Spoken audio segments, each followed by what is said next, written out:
একটা ছবি আপনাদের দেখাই। দেখুন, গতকাল এই ছবি আপনাদেরকে দেখিয়েছিলাম, কলকাতা মেডিকেলের ছবি। দেখুন, হাসপাতালের ছবি, যেখানে যত্র তত্র কুকুর বিড়াল ঘুরে বেড়াচ্ছে।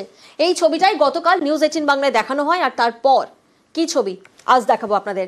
নিউজ 18 বাংলার খবরে যার জেরে জঞ্জাল সাফাই কলকাতা মেডিকেলে। অর্থাৎ গতকাল যে ছবি আমরা দেখেছিলাম সেই ছবিটা কিন্তু আজ বদলে গেছে। হাসপাতাল থেকে মেডিকেল বর্জ্য সাফাই হয়েছে। গতকাল আপনাদেরকে দেখিয়েছিলাম যে কলকাতা মেডিকেলের কি দুরবস্থার ছবি সামনে এসেছিল, যেখানে যত্র তত্র কুকুর বিড়াল ছড়িয়ে ছিটিয়েছিল মেডিকেল বর্জ্য। এবং আজ সেই খবর সম্প্রচারের পর সকাল সকাল কিন্তু ছবিটা বদলেছে। জঞ্জাল সাফাই কলকাতা মেডিকেলে যে ছবি এই মুহূর্তে আপনারা দেখছেন, এবং হাসপাতাল থেকে মেডিকেল বর্জ্য সাফাই করা হচ্ছে। তার পাশাপাশি মেডিকেলে দেখা মেলেনি আজ কুকুর বিড়ালের। প্রতিনিধি রৌনক এই মুহূর্তে আমাদের সঙ্গে রয়েছেন। রৌনক, গতকাল যে ছবি আমরা দেখেছিলাম যত্রতত্র কুকুর বিড়াল হেঁটে চড়ে বেড়াচ্ছে, মেডিকেল বর্জ্য আমরা দেখেছিলাম, নিউজ 18 বাংলার এই খবর গতকাল সম্প্রচার হওয়ার পর আজ ছবিটা বদলালো। এখানেই তো প্রশ্ন, হাসপাতাল কর্তৃপক্ষের নজরে আগে আসেনি?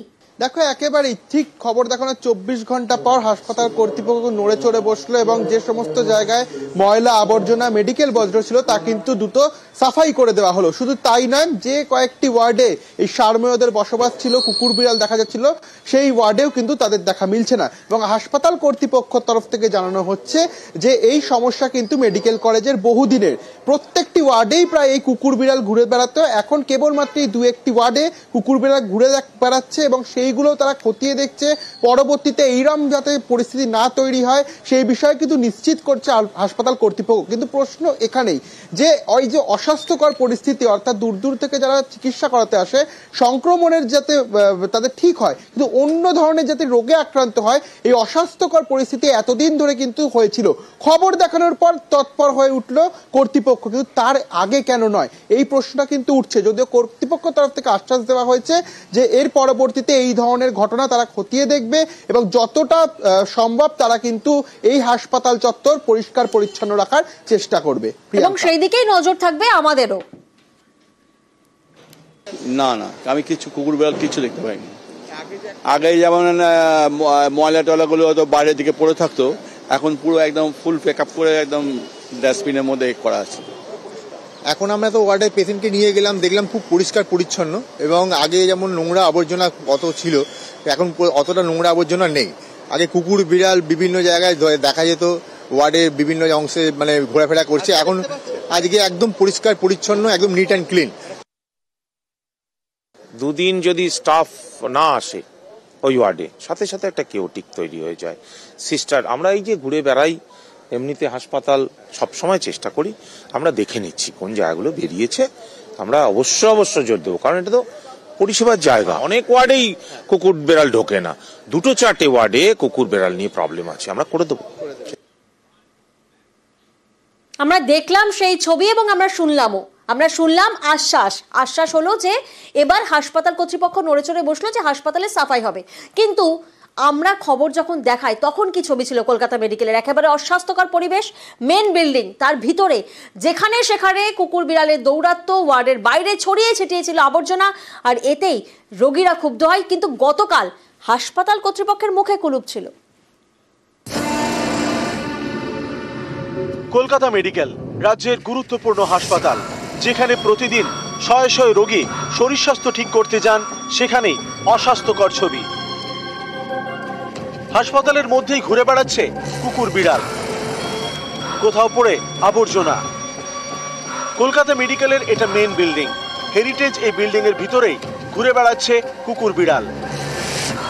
ওয়ার্ডের বাইরে ছড়িয়ে ছিটিয়ে আবর্জনা, ফেলে দেওয়া খাবার, রয়েছে মেডিকেল ওয়েস্টও। এইসব দেখে অনেকেরই প্রশ্ন, রোগ সারাতে এসে নতুন কোনো রোগ হয়ে যাবে না তো? আমরা এসছি কেন ভালো হওয়ার জন্য, কিন্তু এখানে এসে দেখছি কি না আরো খারাপ হওয়ার জন্য এখানে যা পরিস্থিতি। ভয় তো লাগবে, বিড়াল উপরে থাকে কিন্তু কুকুর উপরে উঠে না বেশিক্ষণ, কিন্তু বিড়াল থাকে সব সময়ের জন্য, বেডের নিচে ঘুরছে। এই তো খানিকটা আগে আমি নামছি, 3টে কুকুর হু করে পায়ের সামনে দিনে ভয়ের সাইডে সরে গেল। কি করব, ওই যে খাবারগুলো পড়ে থাকে এই ডাস্টবিনে খেতে যায়। সমস্যা তো আছে, কিন্তু সেই সমস্যা কে মেটাবে? এখানে তো পয়সা ছাড়া কোনো গান নেই, কিছু করার নেই। তো আমরা চাইছি পেশেন্ট আমাদের যাতে ভর্তি হয়ে যাক, চিকিৎসাটা পায়। ওয়ার্ডের মধ্যে কুকুর বেড়াল ঘুরে বেড়াচ্ছে, বিড়ালটা এমন পেশেন্টের বেডে উঠে পড়ছে, এই জিনিসও দেখা যায়। একটা হাসপাতালে পেশেন্টরা যখন তারা তাদের চিকিৎসার জন্য আসছেন, সেখানে কুকুর বিড়াল দেখা যথেষ্টভাবে ঘুরে বেড়ানো এবং সেখান থেকে আরো বিভিন্ন ইনফেকশন ছড়ায়, সেকেন্ডারি ইনফেকশন হয়। কুকুর বিড়াল কামড়া র্যাবিস সেটা অত্যন্ত ভয়ানক, আমরা জানি। এই তো ঠিকই যে হচ্ছে ওয়ার্ড সংলগ্ন এলাকা, এই সমস্ত জায়গাতে হচ্ছে অত্যন্ত নোংরা আবর্জনা নিয়মিত পরিষ্কার হয় না, পরিষ্কার হলেও তো ঠিকঠাকভাবে হয় না, অত্যন্ত দায়সারাভাবে হয়। এই নিয়ে কলকাতা মেডিকেল কর্তৃপক্ষের মুখে কুলুপ। কয়েকদিন আগে এই কলকাতা মেডিকেলেই জলকষ্টের ছবি দেখানো হয় নিউজ 18 বাংলায়। এই হাসপাতালের নাইট শেল্টারের অবস্থাও বেহাল। এবার কলকাতা মেডিকেলের মেন বিল্ডিং এর ভিতরের অস্বাস্থ্যকর ছবি, যেখানে রোগীরা আসছে সংক্রমণ ঠিক করার জন্য, অন্য কোনো সংক্রমণ হয়ে যাওয়ার কিন্তু ভয় একটা থেকেই যাচ্ছে, কিন্তু এখনো পর্যন্ত হুঁশ ফিরছে না কর্তৃপক্ষের। ক্যামেরায় মনোজের সঙ্গে রৌনক, নিউজ 18 বাংলা, কলকাতা। 30শে নভেম্বর আমরা একটা খবর দেখাই, দেখুন ছবিটা আপনাদেরকে দেখাই।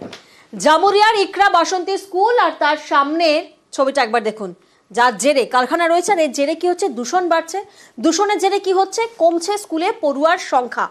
এই খবর 30শে নভেম্বর আমরা দেখাই। জামুরিয়ার ইকরা বাসন্তী স্কুলে কমছে পড়ুয়ার সংখ্যা। 30শে নভেম্বর এই খবর সম্প্রচারের পর কমিটি গঠন হয়। দূষণ নিয়ন্ত্রণ পর্ষদ পুর নিগমের প্রতিনিধিদের নিয়ে কমিটি গঠন হয়। নিউজ 18 বাংলার খবরের জেরে তৎপরতা, প্রশাসনিক তৎপরতা নজরে আসে।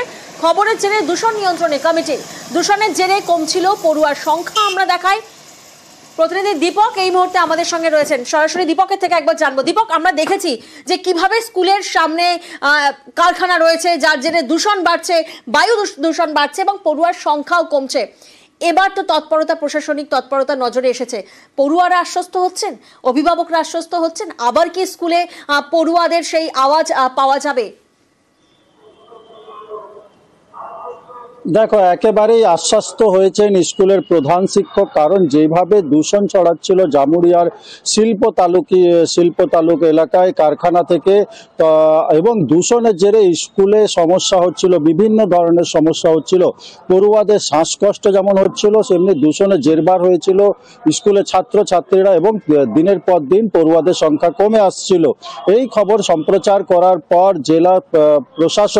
জেলা শাসক তিনি বৈঠক করেন কারখানা মালিকদের সঙ্গে। দূষণ নিয়ন্ত্রণ দপ্তরের আধিকারিকরা সেই বৈঠকে উপস্থিত থাকে এবং তারপরে পৌর নিগমকে সিদ্ধান্ত জানানো হয় কি, যেই কারখানা থেকে দূষণ ছড়াচ্ছে সেই রাস্তাতে জলের স্প্রে করতে হবে, এবং দূষণ নিয়ন্ত্রণ দপ্তরকে নির্দেশ দেওয়া হয়েছে কি তারা কারখানাগুলি যে দূষণ নিয়ন্ত্রণ দপ্তরের নিয়ম আছে সেই নিয়ম মানছে কি মানছে না, তার জন্য সারপ্রাইজ ভিজিট করতে হবে, মাঝে মাঝে রাত্রেও সেই কারখানাগুলোতে পরিদর্শন করতে হবে, এবং দূষণ নিয়ন্ত্রণ দপ্তরের যে নির্দেশিকা রয়েছে তা পালন করছে কি নিউজ 18 বাংলার খবর দেখানোর পর নড়ে চড়ে বসলো জেলা প্রশাসন।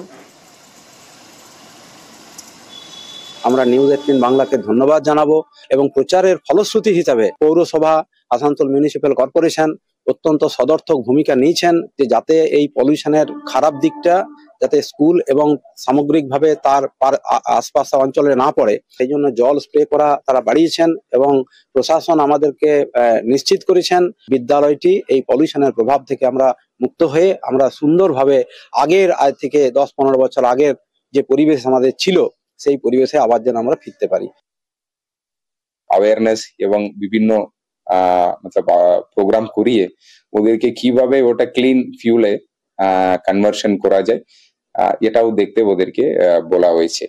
আর ভেহিকেল নিয়েও যেটা এমিশন টেস্টিং সার্টিফিকেট আছে কিনা এগুলোও চেক করতে আরটিও কে স্পেশাল এনফোর্সমেন্ট ড্রাইভ করতে বলা হয়েছে। প্রাথমিকভাবে এটাই আলোচনা হয়েছে।